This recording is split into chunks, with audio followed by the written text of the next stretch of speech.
अब तक आपने पढ़ा, अंजना अपनी बहन की आत्मा से बात करने के लिए सिद्धि करती है, निमकी उसका साथ देती है। और पार्ट 3 में अंजना अपनी बहन संजना से बात करने में सफल भी होती है और वादा करती है कि वो संजना के गुनहगार को पकड़कर रहेगी। अब आगे ओम ह्रीं क्लीं, बहुत धीरे धीरे है। आवाज़ अंजना के कानों तक पहुंच रही थी। रात के 1 बजे सिर्फ उसे ही ये सुनाई दे रहा था या कोई और भी सुन रहा था। अंजना ने इधर उधर देखा और बेड से उठी। धीरे से उसने अपने कमरे का दरवाज़ा खोला। बिना किसी आवाज़ के उसके पांव धीरे धीरे आवाज़ की दिशा की तरफ बढ़ने लगे। करीब 5 मिनट वो इधर उधर आवाज़ को ढूंढती रही, पर उसे समझ नहीं आ रहा था कि आखिर ये आवाज़ आ कहाँ से रही है। फिर उसे ख्याल आया कि हो न हो ये आवाज़ घर के तहखाने से आ रही है। अंजना अब तक निर्भीक थी, पर अब तहखाने का सोचकर डर गई। ये वही जगह थी जहाँ उसकी बहन की लाश मिली थी। फिर भी हिम्मत करके उसने वहाँ जाने का निर्णय लिया और उसने धीरे से बिना किसी आवाज़ के उस एकमात्र दरवाजे को खोला जहाँ से नीचे जाया जा सकता था। दिल धक धक कर रहा था। दरवाज़ा खोलते ही आवाज़ तेज़ सुनाई दे रही थी। अंजना सीढ़ियाँ उतरने लगी। पूरा अंधेरा होने की वजह से उसे कुछ दिखाई नहीं दे रहा था, पर वो अंदाज़ा लगाकर धीरे धीरे उतरने लगी और उस आवाज़ की तरफ बढ़ने लगी। आवाज़ अब बातचीत में बदल गई थी। अंजना कुछ ही देर में वहाँ पहुँची जहाँ धीमी रोशनी थी। दादाजी? चौंक गई अंजना और एक जगह ठिठक गई। बहुत हिम्मत करके उसने पूरा माजरा समझने की कोशिश में चुप रही। हट जा यहाँ से, मुझे परेशान मत कर। अब जा, तुझे तेरी कोई ज़रूरत नहीं। दादाजी बोल रहे थे। बड़ा ही स्वार्थी निकला रे। कुटिल हंसी के साथ बोला, तेरा काम निकल गया तो मुझे भगा रहा है। दादाजी का ये दूसरा रूप देखकर सिहर गई अंजना। दादाजी 2 आवाज़ों में बात कर रहे थे, खुद ही सवाल और खुद ही जवाब। क्या किया मैं मेरे लिए, बता क्या किया? हा हा हा। और भयानक आवाज़ के साथ दादाजी का दूसरा रूप हंसने लगा। मनुष्य स्वार्थ हित के लिए कुछ भी कर देता है। तेरे कितने ही जुर्म दफन हैं इस काल कोठरी में, ये मुझे अच्छी तरह पता है। नहीं नहीं, वो सब बताने की ज़रूरत नहीं, पर मैं तुम्हारी शर्त कैसे मानूं बताओ, मुझे ये नहीं पता। अट्ठास के साथ दादाजी की भरी भरकम दूसरी आवाज़ ने कहा, मुझे मुक्ति चाहिए, बस मुक्ति, नहीं तो तुम्हारे खानदान का एक भी इंसान नहीं बचेगा मेरे कहर से। पर तुम्हारी शर्त संभव नहीं। उस फूल सी जान का गला मैं कैसे घोटूं, बताओ। अब अंजना काँप सी गई। किस जान की बात कर रहे थे दादाजी? दादाजी के अंदर जो आत्मा थी वो बहुत खूंखार थी, ये तो साबित हो गया। और वो कोई बलि मांग रहा था, पर क्यों?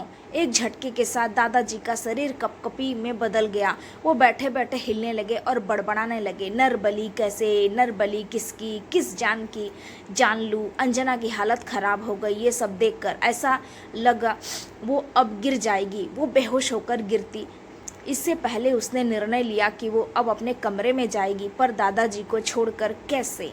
वो ये सब सोचती कि दादाजी अब धीरे धीरे शांत पड़ गए और जहाँ बैठे थे वहीं लेट गए। थोड़ी देर की शांति के बाद अंजना दादाजी के पास गई और उनको देखा। दादाजी गहरी नींद में थे। अब अंजना धीरे से अपने कमरे में गई।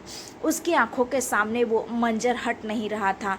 उसे पूरी रात नींद नहीं आई और सुबह 5 बजे के करीब वो सोई थी। सुबह 7 बजे जब माँ ने उठाया तब उठी। सिर में जोरों का दर्द था और माँ से बोल कर दोबारा सो गई। अंजना दोबारा सोने के बाद लगभग 10 बजे उठी।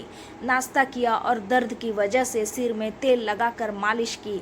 फिर थोड़ा और आराम करने के बाद उसने सोचा कि अंदर जाकर देखना चाहिए।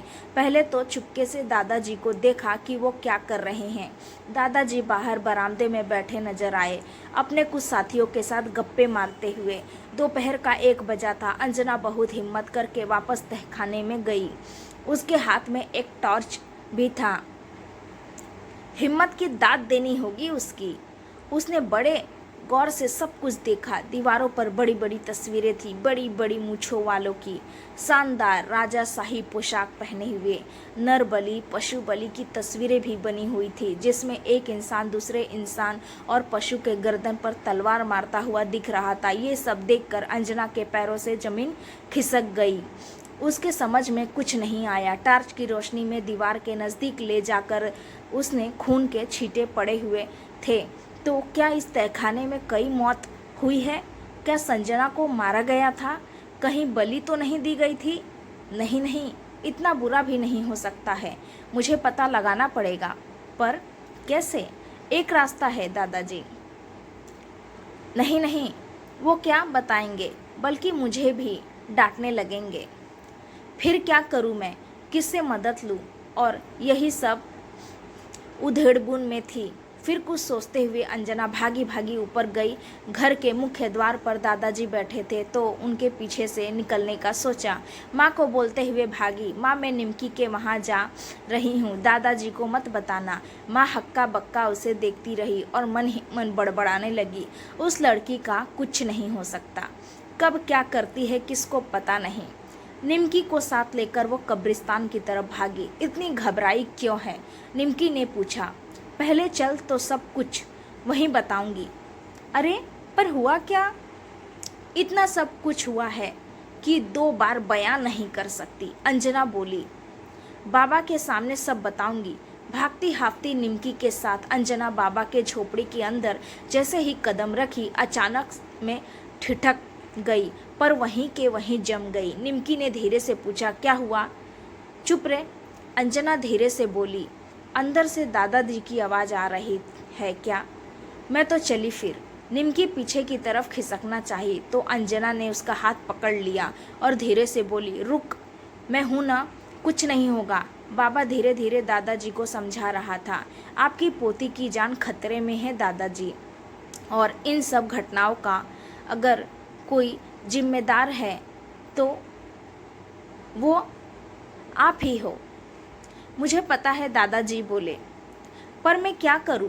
उस नन्ही सी जान के पीछे पड़ा है वो भूतात्मा जो आपके शरीर में आकर परेशान करता है। बिटिया को धीरे धीरे सब पता चल जाएगा। मुझे जितनी मदद करनी थी वो मैंने कर दी। अब इसके आगे का ज्ञान मुझे नहीं, कोई तो रास्ता होगा। दादाजी हाथ जोड़ बैठे थे। एक ही रास्ता है, पंडित सोमनाथ, उनके पास है उस मर्ज की दवा। पर वो आपकी मदद नहीं करेंगे। क्यों? उन्होंने आज तक गलत लोगों के साथ नहीं दिया है, तो आपकी मदद करने का सवाल ही नहीं होता। मुझे बस अपने परिवार को बचाना है, चाहे भले ही मेरी जान ही क्यों न चली जाए। आपकी जान में भूत आत्मा का कोई दिलचस्पी नहीं दादाजी। उसे नए गर्म खून की तलाश है, और वो एकमात्र खून है अंजना बिटिया। एक बार अंजना ये सब सुनकर सिहर सी गई, पर खुद को हौसला देते हुए खड़ी रही वहीं पर और उनकी बातें सुनती रही। नहीं, दादाजी चिल्लाए, मेरी बिटिया को मैं कुछ नहीं होने दूंगा। आपके खानदानों में जो पशु या नर बलि की प्रथा थी, वो आज आपके परिवार की जान के पीछे पड़ गई है। पहली जान आपकी पोती संजना की गई, दूसरी जान अब जाने को है। कुछ भी करके उसे बचा लो बाबा। आप घर जाओ, बाबा बोला। मैं कोई उपाय सोचता हूँ। एक बात याद रखिएगा, भूत आत्मा जबरदस्ती कुछ नहीं करेगा, वो सब कुछ आपसे ही करवाएगा। तो उसके बहकावे में आने से पहले 100 बार सोच लीजिएगा। जी बाबा, अब मैं चलता हूँ। और दादाजी वहाँ से उठ खड़े हुए। उनके चेहरे पर असंख्य चिंता की रेखाएं थी। उन्होंने हाथ जोड़कर प्रणाम किया और बाहर आने लगे। अंजना निमकी को लेकर छुप गई। दादाजी बहुत परेशान थे। अंजना को थोड़ा थोड़ा समझ में आ रहा था कि माजरा क्या है, पर अब आगे वो क्या करे। अब तक इतना है। मैं नहीं चाहती प्यारी अंजना को कुछ हो। तो आप भी प्रार्थना करिए और मुझे हौसला दीजिए। दोस्तों, उम्मीद करती हूँ आपको हमारी कहानी पसंद आई होगी। कहानी पसंद आई है तो वीडियो को लाइक करें, अपने दोस्तों के साथ शेयर करें। चैनल पर नए हैं तो चैनल को सब्सक्राइब करें और हाँ, नोटिफिकेशन बेल को ज़रूर दबाएं ताकि अगली अपडेट सबसे पहले आपको मिले। Thanks for watching video.